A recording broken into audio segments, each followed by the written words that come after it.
So, ఇంకొక విషయం ఏందంటే, ఆంధ్రప్రదేశ్‌లో అసలుకు 75 సంవత్సరాల చంద్రబాబు నాయుడు ఐటీ తోటి పోటీ పడతా ఉన్నాడు. టెక్నాలజీ తోటి. సో, ఆ ఏజ్‌లో ఐటీ తోటి పోటీ పడడం ఏంది, హైటెక్ బాబు అంటారు. మీకు అందరికి తెలిసిన విషయమే. సో, గూగుల్, మైక్రోసాఫ్ట్ కంపెనీలను తీసుకొచ్చి ఇయాల సాఫ్ట్‌వేర్ ఉద్యోగులను తయారు చేసిన కొన్ని వందల మంది, కొన్ని వేల మంది చంద్రబాబు పేరు చెప్పుకొని హైటెక్ సిటీలో బతుకుతా ఉన్నారు. అది తెలిసిన విషయమే మీ అందరికీ. హైటెక్ బాబు అని అంటారు. హైటెక్ సిటీ నిర్మాత చంద్రబాబు నాయుడు. సో, ఇంకా ఈ ఏజ్‌లో కూడా టెక్నాలజీని ఎట్లా వాడుకోవాలో చంద్రబాబుకు తెలిసినంత ఎవరికీ తెలవదు.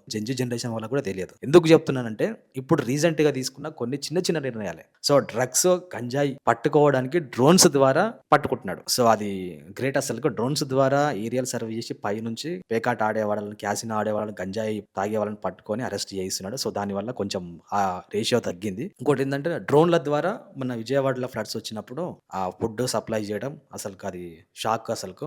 మన దాని తర్వాత ఇప్పుడు హైదరాబాద్‌లో వర్షాలొచ్చినప్పుడు రేవంత్ రెడ్డి దాన్ని ఇంప్లిమెంట్ చేసినాడు. సో, అదొకటి షాకింగే. సో, అవి సరే నార్మల్ అనుకో. ఇంకొకటి మెయిన్ ఏందంటే ఫ్రెండ్ ఇప్పుడొచ్చేసి రోడ్ డాక్టర్ అని చెప్పి కొత్తది తీసుకొచ్చిండు. రోడ్ల మీద ఎక్కడైనా గుంతలు ఏదైనా కనిపించిన చిన్న చిన్న హోల్స్ అట్లాంటివి ఏదైనా కనిపించిన రోడ్ డాక్టర్ అని ఒక వ్యాన్‌కి ఫోన్ చేస్తే క్షణాలలో వ్యాన్ వచ్చేసి పూర్తి చేసి వెళ్ళిపోతది. అంబులెన్స్ టైప్ తరహాలో. సో, అసలుకు అది ఇక్కడ కింద నీకు ప్లే చేస్తా ఉంటాం.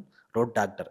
ఆ అంబులెన్స్‌కి ఫోన్ చేసేస్తే ఆ వెహికల్ వచ్చేస్తది. ఆ గుంతలను పూర్తి చేసి వెళ్ళిపోతది. సో, అసలుకు మెయిన్ ఆంధ్రప్రదేశ్‌లో రోడ్ల సమస్యలు చాలా ఉంటాయి. ఎందుకంటే గతంలో జగన్మోహన్ రెడ్డి ఉన్నప్పుడు అసలుకు రోడ్లు ఏ విధంగా ఉండేవి, అధ్వానంగా ఉండేవి తెలిసిన విషయమే. మళ్ళీ ఇంకొక షాకింగ్ న్యూస్ ఏందంటే స్కూటర్స్, హ్యాండ్ ఓవర్ స్కూటర్స్ అని ఒక చిన్న వెహికల్ ఒకటి అది ట్రాఫిక్ పోలీస్ వాళ్ళకిచ్చారు. ఎందుకంటే వాళ్ళు ట్రాఫిక్ పోలీస్ వాళ్ళు ఒకే దగ్గర ఉండి బండ్లు ఆపేసి ఇబ్బంది పెట్టడం కన్నా ప్రజలను ఇబ్బంది పడతా ఉంటారు. వాళ్ళు కూడా ఇబ్బంది పడతా ఉంటారు. వాళ్ళకి రెస్ట్ లేకపోవడం ఒకే ఏరియాలో ఒక దగ్గర ఒకటే ప్లేస్‌లో ఉండడం వల్ల.